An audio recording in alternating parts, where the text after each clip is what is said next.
Fala galera, beleza? Começando mais um vídeo aqui para vocês. Hoje eu quero trazer uma atualização do Bitcoin no macro, né, no gráfico semanal, que eu venho mostrando para vocês ao longo dos vídeos, essa análise que eu fiz, todo esse estudo técnico, todo esse racional que a gente vem construindo, né, aqui no gráfico semanal do Bitcoin.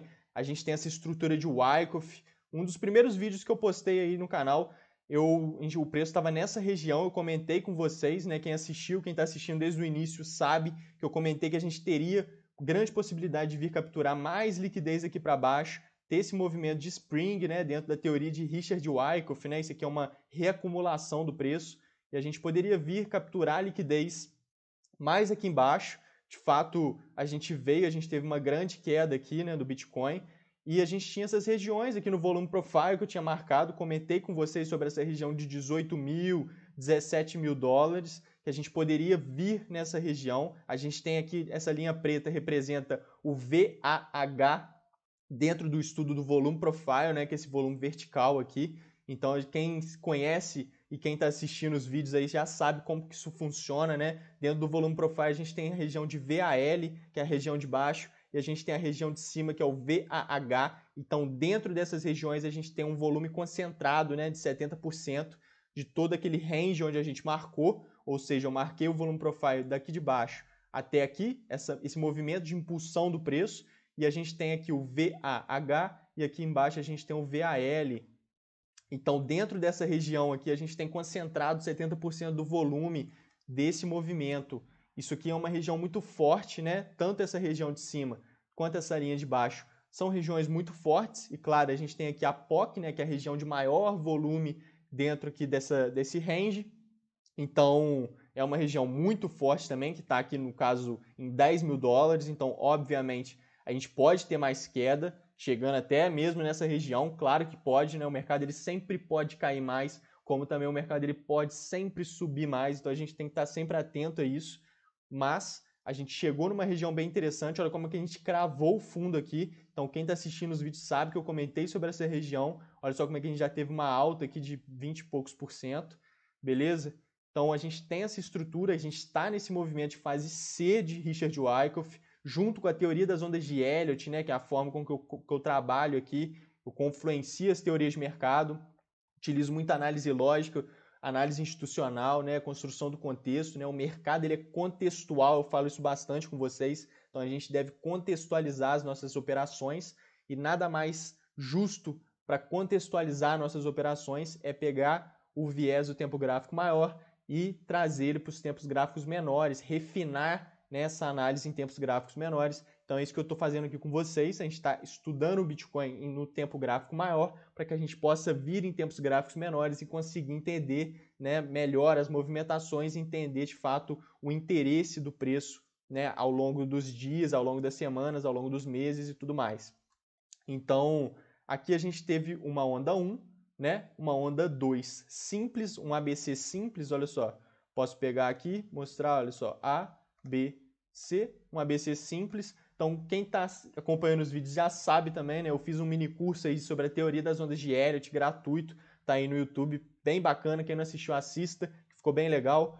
E lá eu mostro, né, para vocês que quando a gente tem uma onda 2, uma onda 2 simples, a gente tende a ter uma 4 complexa, né? Porque a onda 2 e a onda 4 são ondas corretivas e a onda 1, 3 e 5 são ondas impulsivas.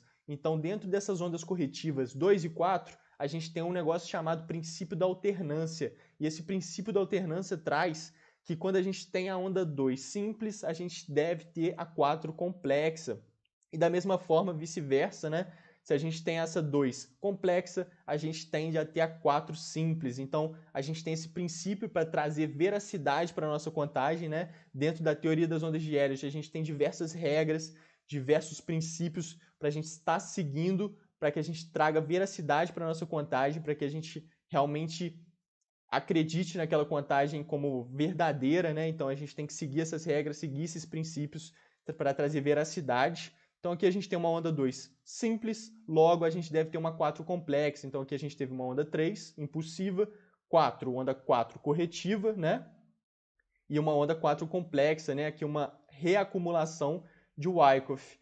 Então aqui a gente começou nessa estrutura, geramos muita liquidez abaixo desses fundos, então essa região aqui embaixo tem muita liquidez e o preço vem capturar essa liquidez, né? O mercado ele vive numa constante busca por liquidez, é por isso que o preço sobe, é por isso que o preço cai, é por isso que tudo acontece no mercado, todas as movimentações, é uma constante busca por liquidez, né? O mercado vive atrás de liquidez, então a gente tinha muita liquidez presente nessa região aqui embaixo, não deu outro, o preço veio caindo, veio fazer esse movimento de spring, né? Dentro da teoria de Richard Wyckoff, acumulação, distribuição, né? Diversos conceitos técnicos que Richard Wyckoff traz na sua teoria, muito interessante, inclusive.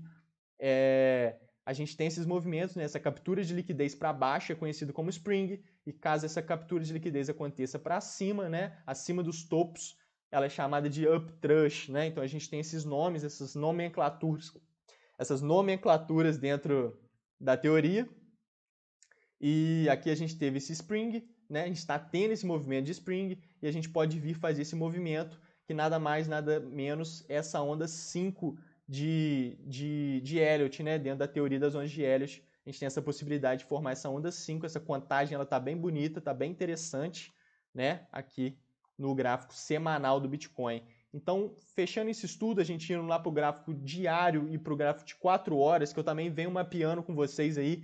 Vocês já sabem muito bem como está essa análise aqui no gráfico de 4 horas, principalmente. Então, eu fecho aqui o estudo no gráfico semanal e vou para o estudo do gráfico de 4 horas. Então, eu tiro de escala logarítmica, né, e jogo aqui no gráfico de 4 horas. Aqui no gráfico de 4 horas, olha só o que a gente tem. A gente tem aquela estrutura que eu venho mostrando para vocês, né, ao longo dos vídeos. A gente tinha essa possibilidade de ABC dentro da teoria das ondas de Elliott também, né? Dentro da teoria a gente tem o quê? O ciclo de expansão, representado por 1, 2, 3, 4, 5, e depois a gente vem num ciclo corretivo, em ABC, né?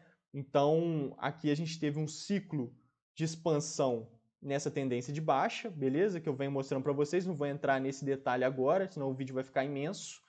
Mas ao longo dos vídeos aí, se quem está acompanhando os vídeos sabe, se você não está acompanhando, acompanhe, assista os vídeos passados que vocês vão ver como que está todo esse estudo que a gente vem fazendo aqui no Bitcoin. E a gente finalizou aqui um ciclo, tá vendo? Onda 5, e logo depois disso a gente tem um ciclo corretivo. No caso, essa onda 5 finalizou em baixa, né? A gente estava num ciclo de expansão em baixa, logo o ciclo corretivo em ABC vai ser em alta, que é esse movimento que a gente está tendo aqui, né? E de fato aqui a gente confluencia com o Wyckoff da mesma forma. A gente tem aqui uma acumulação de Wyckoff, e aí a gente tem o A, B e o C. E eu comentei com vocês que a gente tinha novos alvos aqui em cima, né, para essa onda C. A gente pode pegar a projeção de Fibonacci, traçar nessa região. E como que traça a projeção de Fibonacci? Já passando aqui para vocês, olha só, a gente tem um movimento impulsivo aqui, né? Olha só, uma impulsão, uma alta. Então a gente pega a projeção de Fibo, que é essa aqui, a gente clica nessa região, projeta ela aqui, né, essa amplitude, e projeta ela aqui embaixo, tá vendo? A gente puxa ela aqui embaixo, que é onde que a gente quer marcar, e aí a gente consegue identificar que aqui a gente tem um alvo de 100%, olha só, a gente tem o alvo de 100% da onda A, que é um alvo característico para a onda C. Então, dentro da teoria das ondas de Elliott, a gente tem alvos para as ondas, né, junto ao estudo de Fibonacci. Elliott trouxe, né, esses alvos junto ao estudo de Fibonacci, então é um estudo bem completo, bem bacana, onde a gente tem alvos característicos para as ondas. Então, a onda C, um alvo característico para a onda C é o alvo de 100% da onda A. Ou seja, esse alvo de 1 aqui é o alvo de 100% da onda A, e a gente cravou ele aqui nessa região, tá vendo? Tivemos esse movimento de baixa, só que quando a gente estava nessa região, eu comentei com vocês que a gente tinha outros alvos. Qual que é o outro alvo característico para a onda C? O alvo de 161% da onda A. Então, que é esse alvo de 1.618. Esse alvo aqui pega muito para a onda C, é um alvo bem interessante. Tanto o alvo de 100% quanto o alvo de 161% são alvos muito característicos para a onda C. Ela tende a buscar algum desses dois alvos. E aí a gente teve essa queda e, de fato, a gente continuou esse movimento em busca desses novos alvos, né? A gente tem esse retângulo aqui que representa um imbalance do diário, né? Então, a gente tem esse imbalance para fechar aqui no gráfico diário. A gente pode até vir aqui no gráfico diário. Vou mostrar para vocês. Olha só. Isso aqui, olha só, essa vela ampla aqui, essa grande vela, essa grande queda, deixou muito contrato em aberto, né? Isso aqui é uma ineficiência do mercado que a gente chama, isso é um imbalance, ou seja, o preço tende a voltar nessa região para fechar as negociações que ficaram em aberto quando o preço se deslocou de maneira muito rápida, né? Então esse conceito de imbalance é muito importante. Pode reparar que sempre quando a gente tem uma bela amplitude de movimento, uma barra muito cheia, muito ampla, a gente tem muito contrato em aberto ali, é esse o entendimento, né? A gente tem uma ineficiência do mercado e o preço tende a voltar nessa região para fechar esses contratos. Então, a gente tem esse imbalance, essa região de imbalance, de fato o preço está voltando nessa região para fechar esse imbalance, já fechou aqui metade dele pelo menos, tá? Então, a gente tem essa possibilidade de continuar fechando esse imbalance, terminar de fechar esse imbalance já de uma vez, ou ter mais movimentos de queda para futuramente vir fechar esse final de imbalance, tá? Então isso aqui no gráfico diário, voltando aqui no gráfico de 4 horas. Então percebe como que a gente navega entre os tempos gráficos? Isso significa entender que o mercado ele é fractal, né? O que é um mercado fractal? O mercado fractal é uma estrutura geométrica complexa cujas propriedades elas se repetem em qualquer tempo gráfico, né? Então a gente tem que estar com isso internalizado na nossa cabeça. O que significa isso? Significa que está um tempo gráfico dentro do outro, ou seja, os 5 minutos está dentro do 15 minutos, o 15 minutos está dentro de uma hora está dentro do 4 horas, está um tempo gráfico dentro do outro, ou seja, se a gente tem uma movimentação de alta, um grande desprendimento do preço, uma tendência de alta no gráfico diário e a gente joga lá no gráfico de uma hora, a gente vai ter esse mesmo movimento, porém numa estrutura geométrica diferente, né? A gente vai ver as movimentações com diversos topos e fundos, com diversas correções, porém representando a mesma amplitude, né? É o mesmo movimento, porém representado de outra forma. Mas é o mesmo movimento, porque tudo representa a mesma coisa, porém em estruturas diferentes, porque né, a gente desmembra isso em tempos gráficos diferentes, menores, maiores e tudo mais. Então, esse conceito do mercado ser fractal é um conceito muito importante. Esse conceito do mercado ser contextual, e a gente deve contextualizar as nossas operações, que eu falo diariamente com vocês em todos os vídeos, é um conceito muito importante também. Então, são dois conceitos que a gente deve internalizar para que a gente possa operar no mercado de forma assertiva. Isso é muito importante, galera. Então, voltando aqui para o estudo, a gente tem aqui o gráfico de 4 horas, a gente pode até estender essa onda C mais aqui em cima, a gente já se aproximou muito do alvo de 161% da onda A, né, que eu mostrei para vocês, ele está mais ou menos nessa região aqui, né, que eu mostrei. Eu apaguei aqui agora a projeção, mas ele está dando aqui nessa região. Então, olha só essas questões que eu tô enxergando aqui. Vindo para o gráfico de uma hora, né? Então a gente vai sempre navegando entre os tempos gráficos. Olha só o que a gente consegue enxergar aqui, né? Isso aqui eu já venho mostrando para vocês. A gente teve diversas oportunidades de trade, né? Diversas operações aqui dentro dessa região, né? Então tá todo poluído o meu gráfico aqui, porque realmente tem muito estudo aqui dentro. E isso vai me ajudando a enxergar, né? Isso é muito importante. Sempre importante a gente limpar o gráfico para que a gente possa ter mais nitidez e reformular as nossas análises, como também é importante deixar as marcações de vez em quando para que a gente consiga enxergar de fato o que está acontecendo, para que a gente possa ir mapeando, né, todo o mercado. Então aqui, como eu venho mostrando para vocês, a gente teve aqui uma onda 1, né, marcada aqui em amarelo, como um leading diagonal, né, dentro da teoria das ondas de Elliott, quando a gente tem a onda 1 em formação de cunha, isso chama leading diagonal. Então aqui em amarelo, ó, onda 1, leading diagonal, uma cunha. Onda 2 complexa, olha só esse ABC complexo, onde a gente tem a onda B passando do início da onda A e a onda C perdendo a mínima, ou seja, a gente perde máxima e perde mínima, é uma onda complexa, não é um ABC simples, é um ABC complexo, uma correção complexa do preço. Então, quando a gente tem uma onda 2 complexa, a gente tende a ter uma 4 simples. Então, aqui a gente teve a 3, trabalhamos a onda 3, diversas oportunidades aqui para surfar esse movimento de alta, que eu venho mostrando para vocês ao longo dos vídeos. E a gente teve o que? Essa onda 3, e aqui a gente está trabalhando uma onda 4 e essa onda 5. Aqui, olha só, tem uma questão muito interessante nessa onda 5, que é uma coisa que eu já comentei com vocês também, que é a possibilidade da gente ter uma onda 5 truncada, né? Uma onda 5 que falha. O que é isso? Quando a gente tem aqui a teoria das ondas de Elliott, olha só, vou representar aqui para vocês, a gente tem uma onda 1, onda 2, onda 3, onda 4 e onda 5. Isso aqui é um ciclo de expansão de Elliott, 1, 2, 3, 4, 5. E aí a gente tem essa configuração aqui como uma configuração normal, beleza. Quando a gente tem a onda 5 chegando no mesmo nível da onda 3, ou seja, não conseguindo ultrapassar o máximo deixado pela onda 3, ou quando essa onda 5 ela nem consegue chegar no máximo da onda 3, dessa forma, a gente considera que aqui a gente teve uma onda 5 truncada, né, que chama uma onda 5 que falhou.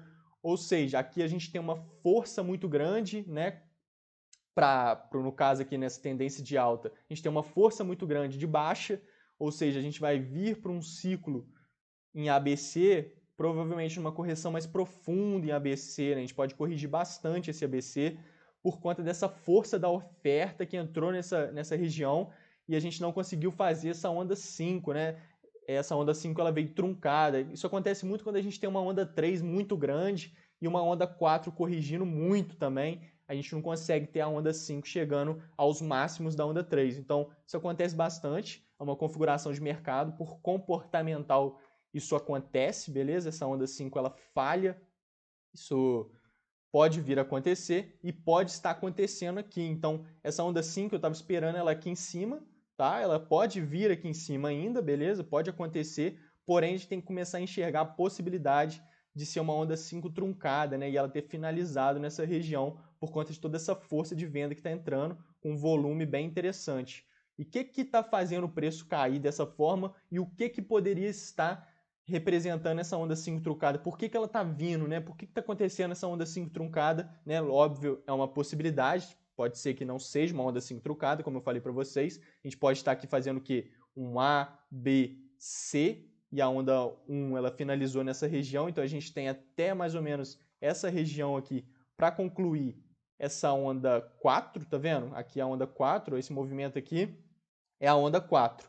Mas ela pode ser aqui, ó, um A, B, C, terminar nessa região e aí a gente vai passar essa onda 4 para cá e aí a gente vai trabalhar a partir daqui essa onda 5 vindo buscar lá em cima onde eu estava mais ou menos esperando, né? Perto dessa Fair Value Order Block, vai confluenciar aqui no gráfico de 4 horas para a gente terminar de fechar esse imbalance. Então tem toda essa questão. Porém, eu já estou começando a acreditar também nessa possibilidade de onda 5 truncada e de fato a onda 4 ter sido aqui e a onda 5, ao invés de vir aqui em cima, ter terminado aqui por conta do gráfico de Nasdaq, né? Então eu venho mostrando para vocês bastante também essa correlação que a gente está tendo entre o mercado de cripto e o mercado internacional, principalmente o gráfico ali de Nasdaq, né? Então vindo aqui para Nasdaq, olha só o estudo que eu venho fazendo aqui na Nasdaq, eu venho mostrando isso para vocês também. A gente tinha essa grande cunha aqui no gráfico diário, né? E aqui a gente tem essa estrutura de Wyckoff, né? Uma acumulação inclinada. Olha só, marcado em amarelo aqui, ó. Uma acumulação com captura de liquidez, um spring. O preço veio fazer esse teste, fez uma formação arredondada, né? Representando aqui uma espécie de cup and handle, né? Um padrão gráfico que de alta probabilidade aí, quando ele aparece, ele impulsiona o preço bastante. Olha só como é que a gente tem esses fundos arredondados aqui, isso aqui representa um cup and handle, né? É um padrão gráfico. E a gente teve essa alta que representou todo esse movimento de alta aqui do Bitcoin, né? O Bitcoin ele vem seguindo muito o gráfico de Nasdaq, né? E a gente chegou nessa região de resistência, né? Eu projetei essa linha aqui de baixo aqui para cima e a gente chegou nessa região de resistência aqui, onde o preço começou a sentir essa região. Então, olha só, no dia de hoje a gente teve esse movimento de baixa aqui e a gente pode observar que foi justamente essa movimentação de baixa aqui do Bitcoin. Tá vendo? Então, a gente tem essa LTB aqui também bem grande aqui do gráfico todo que eu marquei, tá vendo? Aqui no gráfico de 4 horas, puxando lá de cima, o preço está segurando nela também. Então, a gente tem a possibilidade dessa onda 5 ter vindo truncada e a gente começar algum ciclo corretivo aqui. Pode ser um longo ciclo corretivo, pode ser um pequenozinho ciclo corretivo, isso não tem como a gente saber. Porém, de fato, essa possibilidade de onda 5 truncada aqui, ela é real, né? Pode ser de fato. Quero mostrar para vocês uma oportunidade de trade que a gente teve aqui hoje, bem bacana aqui no Bitcoin, né? A gente teve essa formação de cunha, né? Esse movimento aqui, 1, 2, 3, 4, 5, tá vendo em branquinho? Aqui a gente teve uma bela vela de absorção, né? Eu já expliquei para vocês aí em vídeos passados como que a gente identifica absorção e exaustões, né? Que são conceitos importantíssimos aí para a gente estar utilizando como gatilho de entrada, utilizando para identificar diversas questões dentro das nossas análises, né? Absorção e exaustão, importantíssimo.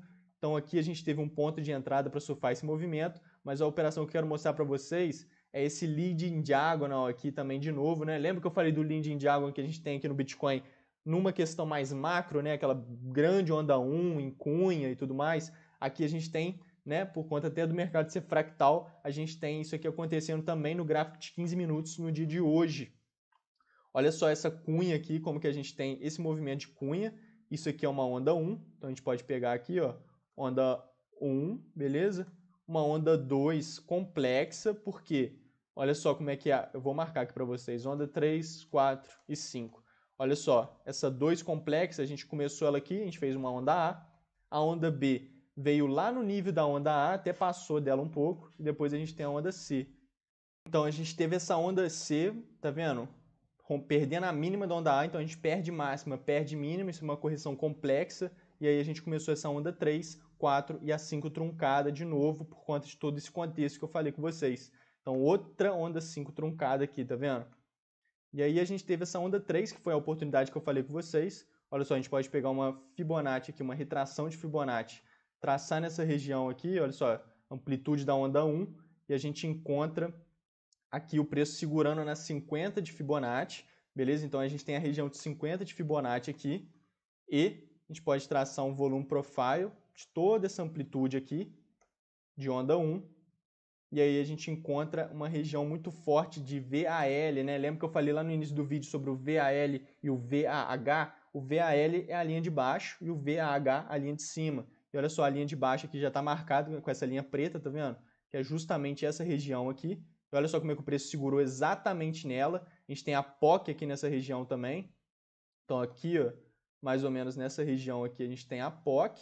O preço tentou perder ela momentaneamente, não conseguiu. Tivemos absorções nessa região. Olha só a velinha de absorção aqui, ó. Uma velinha de absorção. Então o preço absorveu nessa região e segurou na região de VAL. Olha só, região de VAL.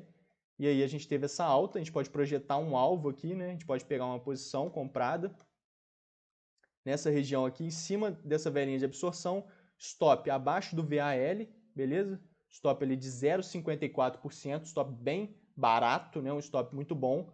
E a gente pode projetar um alvo com a projeção de Fibonacci. Olha aqui, a gente pega essa amplitude, da mesma forma com que a gente traçou o volume profile, a gente pega aqui a amplitude dessa onda 1, projeta aqui embaixo, tá? No início do movimento de onda 3, e a gente tem aqui o alvo de 100%, que é um alvo característico para a onda 3, né? Quais são os alvos para a onda 3? O alvo de 100% da onda 1 e o alvo de 161% da onda 1. Então ela poderia vir até aqui em 161%, porém ela segurou aqui um alvo de 100%, que é um alvo bem bacana para a gente trabalhar também. Então a gente pode surfar esse movimento até essa região. Olha aí, uma operação aqui de 6,1 vezes o risco, com um retorno aqui de 3 e poucos por cento, arriscando 0,54. Ou seja, se você arrisca R$100 nessa operação, você faz R$600, né? Seguindo aqui o risco-retorno, né? Um risco-retorno de 6:1. Muito interessante. Beleza? Então era essa operação que eu queria mostrar e todo esse estudo aí que a gente vem tendo do Bitcoin e essa correlação com o gráfico de Nasdaq, né? Que está muito interessante. Caso a gente venha ter algum tipo de correção em Nasdaq, o Bitcoin acaba corrigindo junto. Caso a gente consiga romper essa resistência aqui em Nasdaq, o Bitcoin continua seu movimento de alta. Então é isso, galera. Muito obrigado por assistir, beleza? Valeu!